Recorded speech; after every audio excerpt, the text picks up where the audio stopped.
From Ms. Zehmer is from the Frauhofer IGD Institute for Graphic Data Processing. Now, you want to make it easier for people to handle computers and data. Is that a correct summary? Yes, an excellent summary. Professor Bode has explained to us very well already how important it is to preserve the cultural heritage, that you have a process involving the digitization of data via text recognition, image recognition, and so on and so forth. And once you've got all this information together, then of course you want to make the relevant information available. There is this cultural heritage that's available in various libraries, the Bavarian State Library, for instance, also in national libraries. And if you want to make the relevant information available, you need user interfaces, modes of visualization, which could not just be used by experts, people who are involved with big data and so on and so forth. Sure, most of you will not be able to tolerate the use of that word anymore. What we'd like to do is to approach a different way of using data, or to provide data in a different way. At our institute, Fraunhofer Institute, we're looking at the visualization of information. I'm in charge of a small group that is looking at the visualization in semantic terms. And in this group, we have produced a prototype that accesses Google data and uses Google's Meta Web. This is a resource made available by Google. So perhaps we can run the film now. This is a straightforward user interface which provides an opportunity to access various databases, pre-based Datapedia. Alexander is one of the scenarios you may be familiar from the TESOS program, and there are historical data here that can be accessed. So I'm looking for a word, for instance, the Federal Chancellor Merkel. Then I do not, as is the case of conventional search, a list of search results. Now I assume that my search is going to be listed in various categories. So as Merkel, if I were to enter Ms. Merkel, I would have Merkel, Federal Chancellor, news on Ms. Merkel, and so on and so forth. That's what I'd out with. Now, in this version of simple visualization, first and foremost, I have a presentation of different categories. So this term was turned into film, government, location, media, and so on and so forth. So we use an intelligent clearing of the data provided by Google itself. Okay, moving on now to location. I'm not a Mac expert myself, but I hope this will work out. So I move on now to location. Well, I'll try an alternative. Let's use not Angela Merkel, but the American President Obama.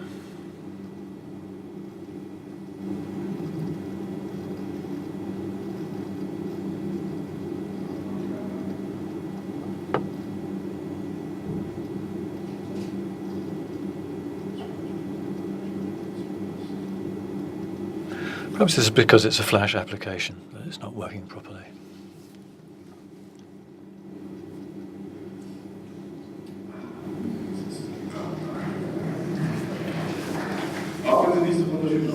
Even if it doesn't look that good, you can believe me, you can visit the domain yourself. It's accessible to the public. It looks much better if you access it yourself rather than what I'm showing you here up front. Now, but what I wanted to show you is the following. If you enter Obama, looking for Obama, and have no previous knowledge of the term that you've entered, and you don't end up with a town in Japan, which is also called Obama, or a city in Texas, which is also called Merkel, or a disease which also bears one of these names.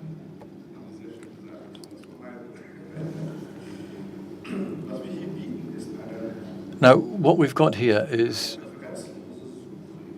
a non-preferential search across the categories using the semantics of the data.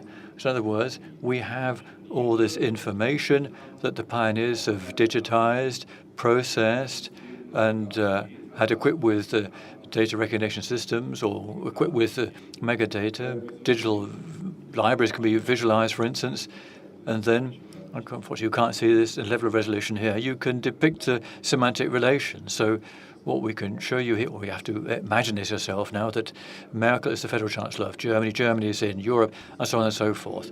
So this generation on semantic lines is based on a high level of resolution, which makes it visible. And then at one fell swoop, you have access to all this data. You can see things, and they can decide what information is likely to be relevant for him or her, and what information should probably be ignored or pushed to one side. Well, I've become more time now was originally allotted to finish what is I wanted to say. We've heard a lot this morning about digital libraries. And of course, you'll all know that most of the digital resources are available in BibTeX format for referencing purposes. BibTeX does not offer any semantic services, but a very weak metadata structure. Now, what I've got here is an opportunity using the same texture to access the Eurographics library. This is a digital library. It is responsible for graphic data processing. And I enter the name of my boss here, for instance, Mr. Fellner, who's probably published more than I have. At least I assume that's going to be the case. The visualization, it doesn't disambiguate the data. You have, so not only recognize that Dieter W. Fellner is written in different ways in various publications, it also recognizes in what sequence the publications have been issued. You can see in what areas he's published and access the respective digital resources.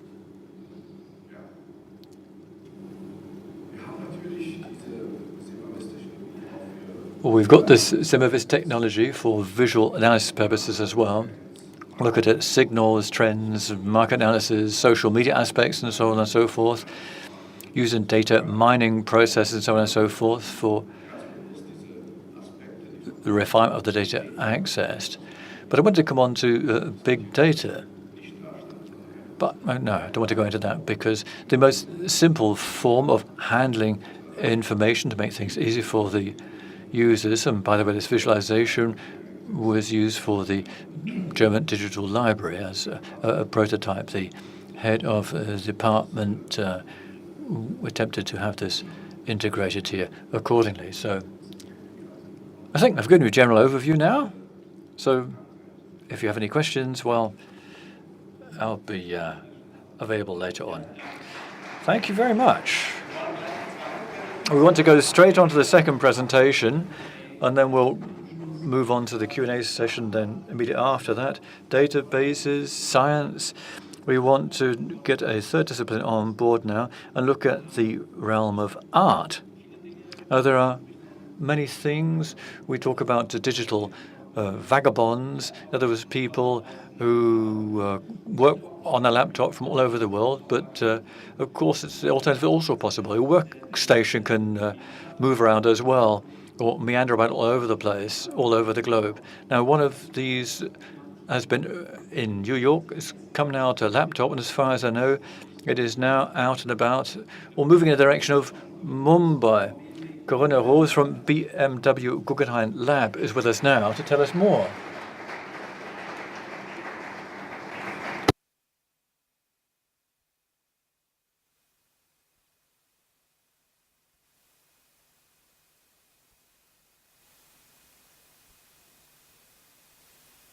Thank you very much for the invitation to introduce two projects to you this morning that were initiated as part of this year's BMW Guggenheim Lab. Well, the question that the BMW Guggenheim Lab is looking at is how can life in cities be improved? And the question that I put when I prepared these two presentations for this morning was, how can how can use of data help to improve things in cities? So what happens if people, habitants in cities, become actors of the data themselves?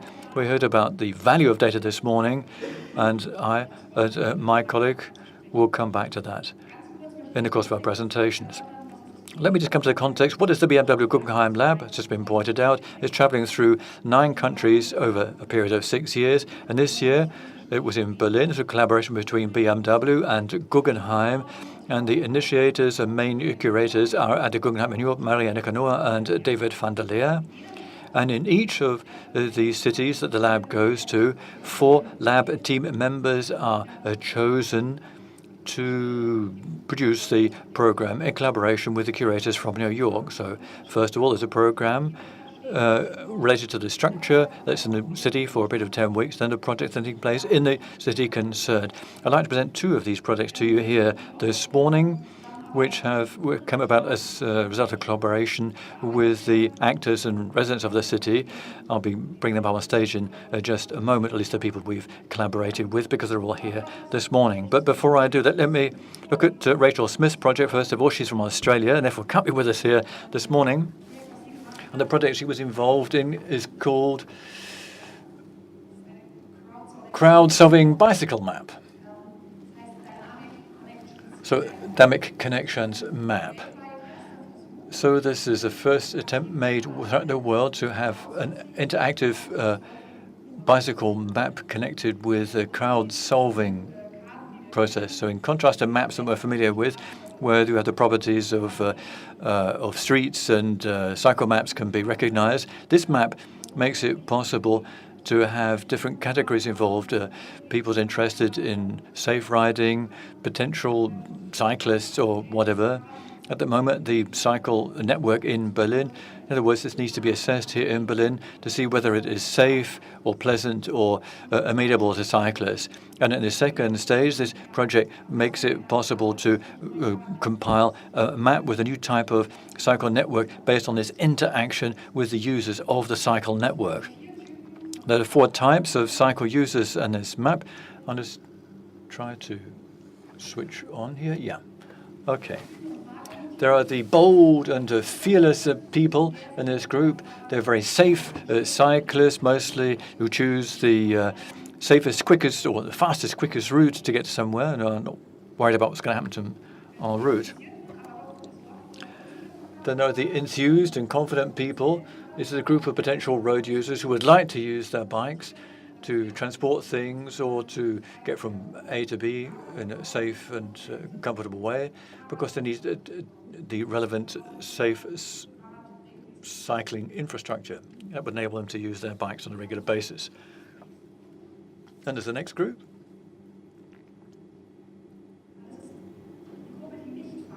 This is the group that doesn't use a bike, and it cannot be encouraged despite the provision of requisite infrastructure to use their bikes.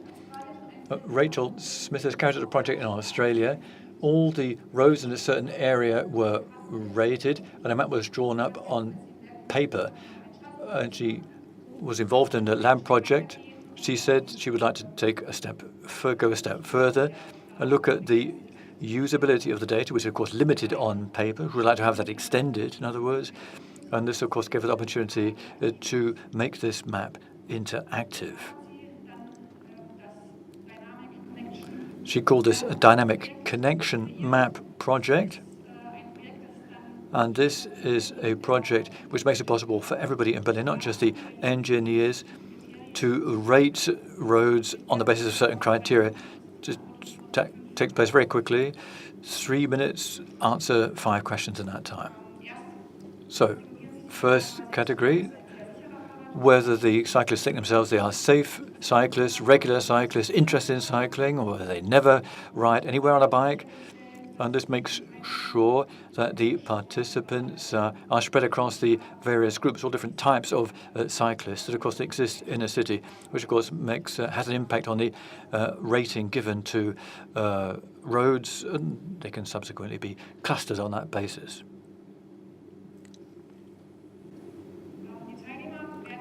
The participants are requested to choose a road on the map that they're using, they would like to evaluate. And then 2 questions are put with regard to the user-friendliness of the road concerned, the assessment of the volume of traffic, the speed of the vehicles, the number of cars parked, visibility at junctions and so on. And what the caller want to do is to assess whether the road is friendly to cyclists or whether they have access to shops or schools or places of work and so on and so forth. There's a question whether the road is cyclist friendly, whether it gives the cyclist the feeling that it is safe or it's neutral, whether people are satisfied or whether they feel put under stress.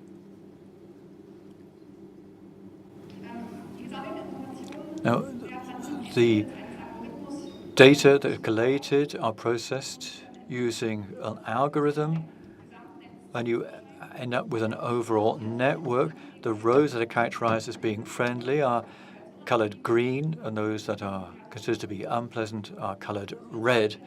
And so over the period of time, we end up with a network. And the second stage, all the participants in it, the politicians, members of the public, interested people can filter. These data can be used for their own purposes or assessed accordingly and sorted on the basis of roads with safe junctions, for instance, which of course be a matter of keen interest. What was fascinating for Rachel Smith about this project was that all the cycle paths are used regularly and they can be assessed. So it means you can identify roads that normally would not be classified as being the normal routes for cyclists. And in the second stage, the municipal authorities can respond to the outcome of the service by taking relevant steps to improve the cycle paths or roads in general.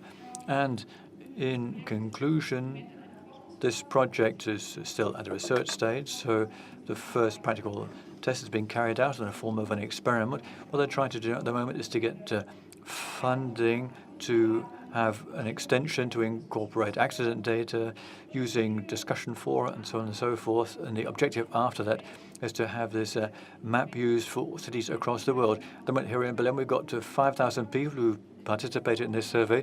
And of course, in the past few weeks, 50 cities have indicated to Rachel Smith that they'd be interested in becoming involved in this project. So it'd be interesting to see how things proceed from here.